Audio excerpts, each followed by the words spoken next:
Welcome to the Think Christian podcast, where we talk about faith and popular culture because there's no such thing as secular. I'm Josh Larson, editor over at thinkchristian.net.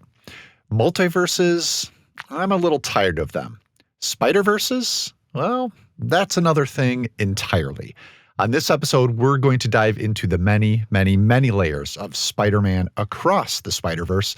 That's a sequel to the 2018 film that some people think is the best Spider-Man movie ever made. Before we do that, a quick thanks to a couple of folks who left some reviews of the TC podcasts over at Apple Podcasts, including Austin to Star Wars. They said, using contemporary culture, they show how Jesus is found in our real world. Loving, caring for everyone. Honesty, humor, love, freedom. Well, thank you very much for that. We also heard this from Faikai Ma. I think the keyboard did a lot of work there. So I love this podcast, pushes me to consider new things on pop culture and gives me some good talking points with my college-age kids and their friends. Thank you both for those reviews. Now, we did offer a little incentive lately to folks to go ahead and leave a review of the show on Apple Podcasts. If you left a review, you would be entered into a drawing to win one of the books that have been written by a member of the TC podcast team. So think Sarah Welch Larson's Becoming Alien or Joe George's The Superpowers and the Glory. We do need to identify those winners. So if you're listening and you left one of those reviews I just mentioned, please do email us at tcpodcast@thinkchristian.net. That way we can send a book your way. So that's tcpodcast@thinkchristian.net. And of course, if anyone else wants to leave a new review of the show on Apple Podcasts, we have a couple of books left to give away. So go ahead and do that. Thank you very much in advance. Time now for a glowing review of Spider-Man Across the Spider-Verse. I know because my guest, Emanuel Padilla, was sitting next to me at a screening for the film earlier this week, and his excitement was palpable. Let's bring him on to discuss. This is a first-time appearance on the TC podcast for Emanuel Padilla, though he's written for us at thinkchristian.net a number of times. He's written about Steven Spielberg's West Side Story, Bad Bunny's Un Verano Sin Ti, just to name a couple of the articles he's done. The two of us, we just came from the same screening last night of Spider-Man Across the Spider-Verse. Emanuel, we'll get to that, but first I need to follow up on the conversation we had over dinner. Both of us, new puppies in our houses. We are in the midst of training. How did little Bennett do last night? Did you guys get much sleep? He woke us up a total of 5 times between the two of us. Yeah, Kelly and I were up several times last night. I think he's gotten worse since we brought him from Georgia. We spent the first few days at my in-laws' place, which has a huge yard and that kind of thing. So he could run out all his energy in the day, and then he was sleeping through the night pretty easily. But Chicago, big city, condo, smaller space, no yard, that kind of thing. And I think it's changed the dynamic for him. Oh, man. See, and here I thought I'd given you some encouragement. You went away positive. It was going to be all good from here on out. But no, sounds like... I wish. Okay. I wish. But we did something today that I think will help. We took him to... I didn't know these existed. We took him to a puppy gym. You literally sign a membership, and then you could sign up for... gym time, they exercise, or you can sign up for classes and all sorts of stuff. So we took him to a class today where all he did was play with other puppies for 4 hours. He came home and he's been dazed all day.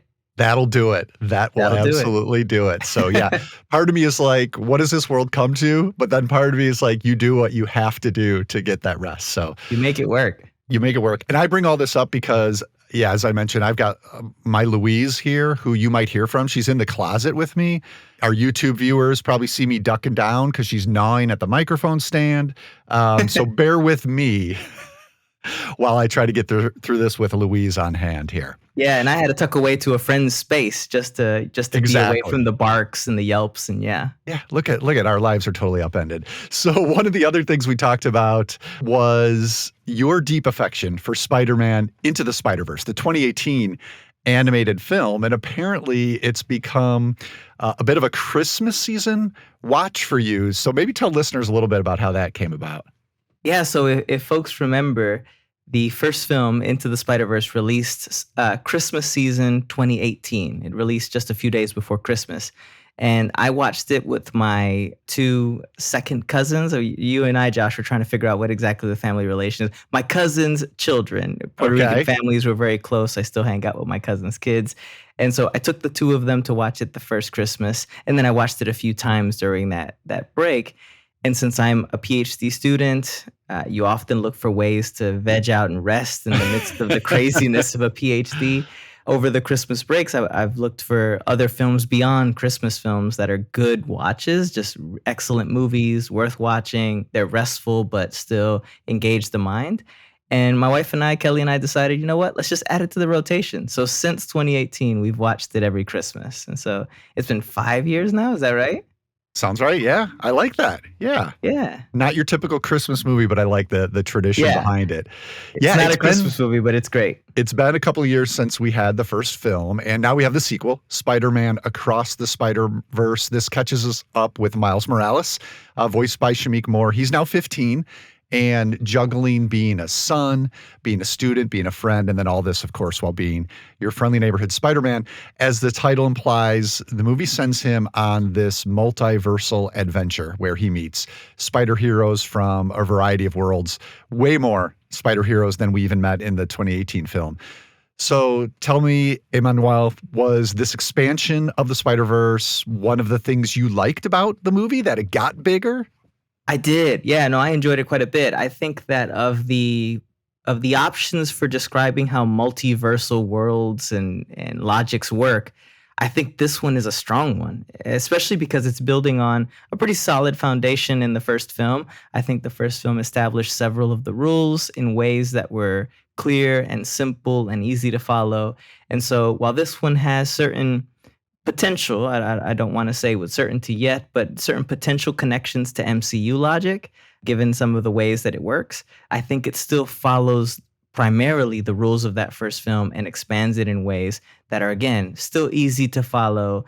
They don't require tons of exposition from one or two of the characters to make it make sense. You can kind of enter into it and follow along relatively easily. And I enjoy it for that. I was debating with a few friends of mine whether or not this film was on par or better than the first film in light of some of those questions about the multiverse, and we think that it's a strong sequel in that sense. Yeah, let's get to that. Do you think it's better? Because I think I'm there. I think I enjoyed this actually more as much as I love the first one. Yeah, someone earlier today joked with me that this did The Empire Strikes Back all over again, or this did the Terminator 2 or The Godfather 2, right? All these sequels that have huge followings. The Dark Knight, if you want to go comic book. I think I'm with you. I think this one is strong. The themes are rich. It even deepens some of the themes from the first film. There's little echoes of the first film here and there that I think are really brilliant in ways of tying Miles and his story to his family and the influences that inform who he is as a character. And because of that, because he's Afro-Puerto Rican and I'm also Afro-Puerto Rican, there's ways in which that I just love seeing more of him. And so, yeah, I think this film exceeds the first one.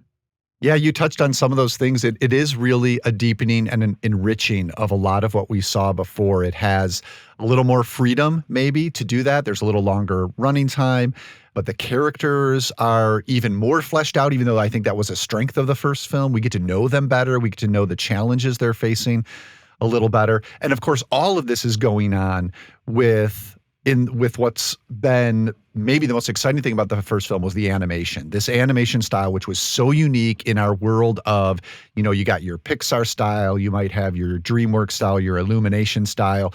Each studio, we're pretty familiar with a lot of this, even, from Miyazaki. Great career, but has come to be a familiar style. And then came this Spider-Verse movie that just looked completely different. I've got to say, I think that's an element that's even been deepened and enriched with Across the Spider-Verse, because they're going to these different worlds and each one has its own visual design. And so we should probably credit the directors here, Joaquim Dos Santos, Kemp Powers, Justin K. Thompson. Obviously, they're leading a massive team of artists behind them. Huge. Has to be Huge team, right? But what they're doing is giving each of these worlds their own attention. The action is still crisp. It's never confusing. The characterizations are really full of personality. But for me, it was the exploration of these animated worlds that was absolutely awe-inspiring. So I wanted to ask you if you had a favorite locale or spider hero world among the ones we visited that kind of jumped out at you. Yeah, so we didn't talk about this yesterday, but I've been thinking about it since watching the film. We didn't visit his world, but I think what they did with Spider-Punk, it works on two levels. When he's wearing his mask and he's Spider-Man, when I think his name is Hobie Brown, when Yeah. Hobie Brown is, in spider costume, he looks like he's almost stitched together like a collage, or, he's sort of a mashup of different pieces of paper, right? And so in that way, he still looks like he's pulled off of a page.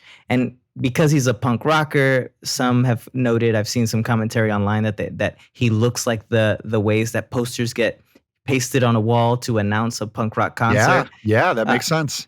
I'm going to go a different direction, though. I think that's probably true. But another way that we can interpret it, when he takes the mask off and you see Hobie's face, he looks like Jean-Michel Basquiat to me. He's an artist from New York City. What's interesting about that is Spider-Punk, the character in the comics, is from New York City. And Basquiat is also very anti-establishment, like this character is. He's fighting against certain class issues that come up in his world. And so I wondered if the art style for Spider-Punk actually was meant to reflect the possibility that they also made him look like Basquiat. Because Basquiat's art is also kind of collage-y, kind of paper stitched together that way. So we didn't visit his world, but I think that visual was really, really cool as it displayed some of the values and commitments of that character. It's very possible. I mean, they're pulling from so many influences depending on whether they're depicting the worlds or the characters. So that makes a lot of sense to me as well. And adding to all of this, the characterization, Daniel Kaluuya, who I didn't realize was even in this, is the voice of Spider-Punk. Yeah. Absolutely perfect. Though, as we were both saying, like it takes a while to catch up with exactly his dialect and his accent to catch the little quips he's making. But yeah, that's just an example of one of the many characters who stand out so individualized and bring something unique to this movie. As far as the worlds and the backgrounds, for me, it was where we started. Gwen Stacy's world, again, voiced by Haley Steinfeld again here, Spider-Gwen. And I loved how the backgrounds there had this painterly watercolor effect. And it added to the emotional experience for me. So when, for example, Gwen and her father are really getting into an argument, the walls in their apartment start to drip. Those colors drip and merge, and it's almost like the walls are weeping. So this is the level of attention to detail that we're getting in this film. It's one of those movies that was so creative. It struck me as a testament to the fact that, we've been created to create that idea. And the imagination on display here, it's so phenomenal. It's an echo for me of God's own creativity. Not only in giving us this, the one glorious world we've got, but then coloring it with so much vibrant diversity. You've already touched on this in a number of ways. It's a celebratory, praiseful movie for me. That was my feeling coming out of it. As much as it's an adventure movie, a comic book movie, an emotional coming of age teen movie, it just felt celebratory to me. 100%. I mean, there's these little details, right? Rios is her name, I believe, Miles' mom. She snaps her finger and the Puerto Rican flag is what comes up as she snaps. She says, Miles, he asks her bendición. For Puerto Ricans, that's an important cultural practice. I said to say they got a lot of this diversity stuff right. They were very careful. There's that scene. It's been in trailers, so I'm not spoiling anything. There's the scene between the Indian Spider-Man and Miles Morales where Miles says, "I like chai tea." And the Indian Spider-Man corrects him and says, "You're just saying TT. What are you doing?" And so there are all these little details throughout in the visuals with the snap and the Puerto Rican flag, the ways that they color and paint the backgrounds, right? There's all these details that show a really diverse world. Even in Miles's world, which is, of course, the primary world we spend a lot of time in, you see that his neighborhood Brooklyn has continued to diversify. So you see not Mhm. just Puerto Rican flags now in the world that he's in, but you see there's a Jewish bakery that shows up in the background. There's a few other kind of pockets of community. You see, yep, that's New York City. That's Brooklyn. That's familiar, right? And so I think they did a great job with those diverse elements. So I wanted to bring up a Think Christian article we published around the time of the release of the first film. And Joe George wrote this, one of our comic book experts here at Think Christian, superhero experts. And he wrote about it in the context of the Great Commission. So the way that Miles Morales, we're all sort of like him in that we're called to serve a greater mission, but also like him in that we have to learn to do that through our own unique giftings. So his Spider-Man is unique from the others we meet in the film. That was kind of the trajectory that he had. I was wondering if that was a theme you saw continued here, or does Across the Spider-Verse go in a little bit of a different direction for you? Yeah, so both and. So for one, great piece on Think Christian. Everyone should go and read it. I read it this morning again in preparation for the podcast. And the first film asked the question, who can be Spider-Man? And of course, Miles Morales personifies the idea that anyone can be Spider-Man, right? And it's this idea in the article that the Great Commission invites us all to be those that preach the gospel, that evangelize the world, that preach the good news of Christ resurrected and resurrecting the world, right? This second film does something that I think is kind of interesting if we follow the arc of the New Testament, in that, well, if anyone can do this, what does it mean for the rules of the community? That do we have to follow or obey the same, or have the same backstory? So I think of the Book of Acts, right? The church is growing, people are being added, the Ethiopian eunuch is being added, people outside of the Jewish community are being added, and there has to be a council, a gathering, right? Acts 15, there's the council in Jerusalem, there's a gathering, and Paul goes to talk about the salvation of Gentiles. And the question comes up, must Gentiles convert to Judaism? Must they be circumcised? Must they follow certain rules? And the community has to determine what those rules are. There's something similar happening in this film where must Miles anchor to what makes a Spider-Man according to certain set rules, right? Must he have the death, the Ben character death, right? Must he Mhm. have that responsibility? Must he make certain sacrifices? That's the question. Must Miles commit to a certain kind of hegemony of practice, culture, and anchor points? And I don't want to say too much and spoil certain elements of the ways that the multiverse logic works, but I think that that's the growth, right? If anyone can be a part of this, must they be a part of this in a certain way, is the question that it asks.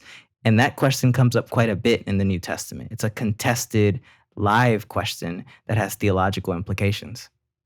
Yeah, I think that especially applies as you were getting at to this character voiced by Oscar Isaac, Miguel O'Hara, who's leading this spider society, who's kind of positioned himself to be in charge of the spider heroes across the multiverse. And as you said, keep control of it. And that's an ongoing question, is the tightness of his control. How does he hold that control? What did you think of that character? Yeah, it borders on, and again, I don't think I'm spoiling things. This is the question that comes up in the trailer. It borders on asking, is he the villain? Right? Yeah, for You sure. end up asking multiple times throughout, like, is this guy the villain, or is the other character that we've seen in trailers, is the Spot the villain? Who Hmm. actually is in the wrong here? I think that becomes the question, control, right? How much we Yeah. control who belongs and what people's destinies are. We're playing God when we do that, and the New Testament, the early church had to really listen to the Spirit and trust the Lord to determine how exactly we become a single community while maintaining some of that diversity of voice, of story, of background, of life practices and rituals. That becomes an increasingly complicated question to answer, even in the first few years of the church, and much more so now, right? That's what I was going to say. I mean, this isn't something that has been figured out that the church isn't struggling with anymore, right? Right, right. Certainly not. Yeah, and it's interesting that this movie plays on that question, right? Because it shows that this goes beyond the church. It gives the church an opportunity to bear witness to an otherwise world, to say we don't have to actually control certain aspects of people's lives. We can invite them into the good news, to live into the story of the good news of Jesus Christ without restricting and starting to control certain aspects of their lives. Again, this gets really complicated, but I think that becomes the anchor point for the church to determine an opportunity, an evangelistic opportunity, right? Yep. So we were wondering after the screening, do we talk about the fact, and we did, so we will, that this is, which was new to me, you knew it, but that this is essentially a part one. So we're getting like an Infinity War here. I usually Yeah. try to play it low. I don't watch a lot of trailers. I don't want to know much going into movies. And here's the downside of that, not keeping up on it. I didn't realize it. I'll just say, even though this is 2 hours and 20 minutes, I did not feel that running time.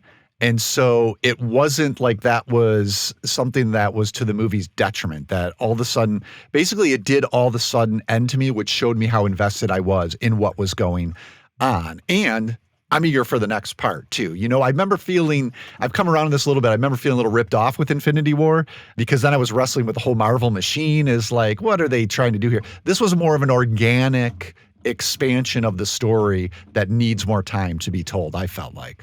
Yeah, agreed. It was funny. You and I had very different reactions when that "to be continued" came up, right? When it Yes, was like, yes. "Hold on, wait a minute, what?"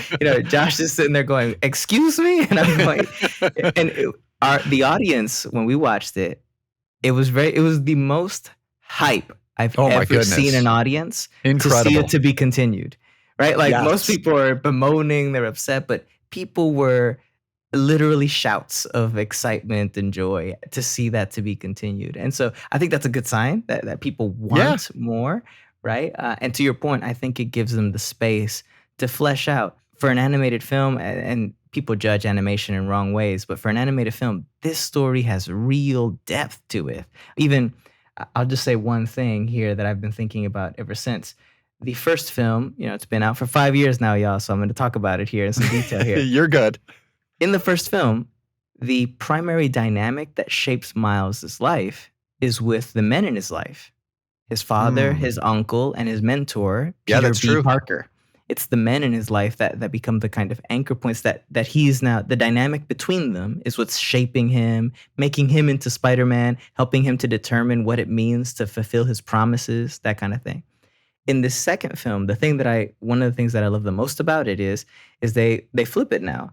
And the trailer has shown this. The very first trailer had the monologue from his mom, and it's the women. It's the relationship with Gwen Stacy. It's the relationship with his mom. It's the women in Miles' life that now become the anchor points, and the dynamic between them is what shapes who Miles is or isn't, right? Must Miles follow the rules of what it means to be Spider-Man, or can he diverge from them?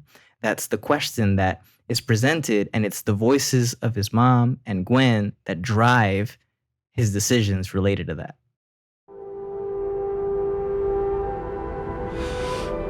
I can hear you being quiet, Mom. I hope I didn't ice your game, man. No one my age says those words in that order. It's just hard to see my little man not being my little boy all the time. There's a great scene, maybe one of my favorites in the movie, even though it's quiet, not action, that speaks exactly to that. And it's when he and Gwen have been reunited and they're on top of a building, just having a quiet moment with each other. There's an overhang to this skyscraper. So they're way up in the city, right? And she walks underneath the overhang. I love what she does first, though. She ties up her hair, right? So it's in like a ponytail. And you're wondering, why is she doing that now? It's so she walks under the overhang, because she's Spider-Gwen, can just sit there like she's sitting like normal. Yep. Right, she could stick, and then her ponytail like kind of just falls down as gravity would pull it. Then they flip the frame, right? They flip the quote-unquote camera, And it's we're beautiful. seeing her. It's so beautiful because we're seeing her as if she were sitting, but that ponytail is straight up in the air like something is pulling it. And then Miles comes down, sits next to her the same way. And as they're quietly talking, we notice the skyline, because the camera has been flipped, is all upside down behind them. Yep. And it's just, again, some imaginative, gorgeous animation, but also creating this space for them to have this peaceful moment that speaks to what you were just talking about too. The women in his life, how he's learning to interact with them, particularly the wisdom they're imparting for him. Yeah, I think that's a really cool through line that distinguishes this movie from the first one. Yeah, and what's funny is, even though there's a distinction there, there's also an echo of the first one. When he takes his leap of faith, which was talked about in that first Think Christian article, when he takes his leap of faith in the first film, they also flip the camera and you see him almost rising into Manhattan as You're he's right. falling down, right? So Yeah, there's this yeah. also kind of an echo of this is another moment that's spiritual, that's deep, that's important, even though it's not action, as he's there having his conversation with Gwen. Yeah, yeah, but it involves a reorientation in some way, both That's right. emotionally, spiritually, but also we're seeing that on the screen. Yeah. So, yeah, great stuff in this film. Probably a lot more we could talk about. Is there anything before we sign off you wanted to touch on? Anything else? Yeah, I want to make one other observation about this film that I think is really, it's just really interesting. I think people should pay attention to the names. I don't know this for sure, but one thing that stuck out to me is there's a character in Mumbai, I think is how they name the Indian city. Yes. There's a character named Gayarti, and I bring that up. That may be a common name. I don't know. Let me admit that. But it brought up for me because there's some conversations in that part of the story. There's some conversations about the relationship between India and England that comes up a couple times, right? And there's a little dig, right? there's a little dig there. Yeah. And it was very interesting to me that they named the character Gayarti because Gayarti Spivak is a very significant scholar who has had lots to say about the relationship between India and England in really important ways. So they name a character, and it stood out to me. I was like, oh, I wonder if that little dig, they're also giving another homage, right? So I just say, pay attention to the names of places and peoples, because I think there are little subtle ways in which this film is really building on expanding our kind of views of the world and the relationships between one another. That's something worth digging into. I don't know offhand either. I can tell you that world, that Manhattan, or however it's supposed to be pronounced, was maybe my second favorite, with the use of pastel colors. It was beautiful. Oh my goodness. And we get a good maybe 10 minutes, maybe a little bit more sequence there as well. So yeah, some really gorgeous stuff here. Well, thank you so much for joining me. It was great that this worked out, that we actually got to see the movie together and talk about it a little bit. I want you to tell folks something about your work outside of Think Christian, though, and let them know where they can follow you if they want to keep up with some of that work. Yeah, well, Josh, thanks again for having me. Thanks for letting me join to watch this film. I am stoked for others to watch it. I can't wait to take my second cousins again to have them there you go. in their world, right? If you want to know a little bit more about me, you can follow World Outspoken. It's the ministry that I help to run and lead.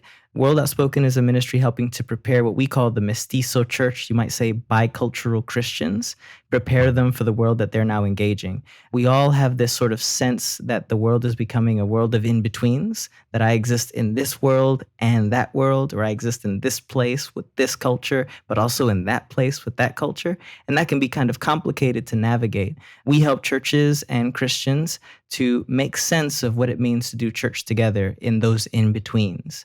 And so if you're looking for resources and looking for ways to engage that conversation, you can follow us. You just look up world as in globe, and then outspoken as in you're going to tell a story or speak out about something, right? Worldoutspoken.com is the website. You can also find us on all social media platforms. You can find me on Twitter at Emanuel with one M. It's spelled in Spanish. Emanuel WOS. So at Emanuel WOS for World Outspoken. You can follow me on Twitter and we can talk about Miles Morales, the NBA, all kinds of things. Yeah, we got into some NBA chatter last night, didn't we? That's for another show. Yeah, there we go. All right. Well, thank you, Emanuel. I'm so glad that you were able to hop on the mic with me.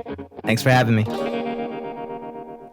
Now, if you're into these Spider-Verse films as much as Emanuel Padilla, you'd probably like to know that one of the ways here at Think Christian we got through quarantine during the pandemic in 2020 was having a TC podcast watch party of Spider-Man Into the Spider-Verse. So a bunch of us got together online, watched the movie, and then we did have a discussion about it afterward. What's more, we recorded our in-movie commentary as sort of a live DVD commentary type thing. So if you wanted, you could listen to that while you were watching Into the Spider-Verse and hear our thoughts. Now, the easiest way to find all that audio is probably on our website, thinkchristian.net/podcast. That's thinkchristian.net/podcast. Looking ahead for the podcast, we're going to be taking a little bit of a summer hiatus for the rest of this month, But we will be back in July. I don't know, maybe we'll have a little bit of Indiana Jones and the Dial of Destiny talk. To get us ready for that fifth indie movie, I did write about the different ways his infamous whip is used and has been used across the series and what that says about his character as a hero. I did that up on the website, thinkchristian.net. It's sort of a theology of Indiana Jones, I guess, considering the movie prop as icon. Now, if you want to make sure to catch all of the articles that we publish at thinkchristian.net, the best way to do that is to sign up and receive our emails. You can do that at thinkchristian.net/subscribe. The TC Podcast is a listener-supported production of Reframe Ministries, a family of programs designed to help you see your whole life reframed by God's gospel story. Visit reframeministries.org for more information. Our audio engineer and post-production supervisor is John Reeder, and Reframe's co-director overseeing content strategy is Robin Baslin. I'm Josh Larson. Thanks again for listening. We'll be back in a couple of weeks to consider how another corner of our pop culture fandom connects with our faith.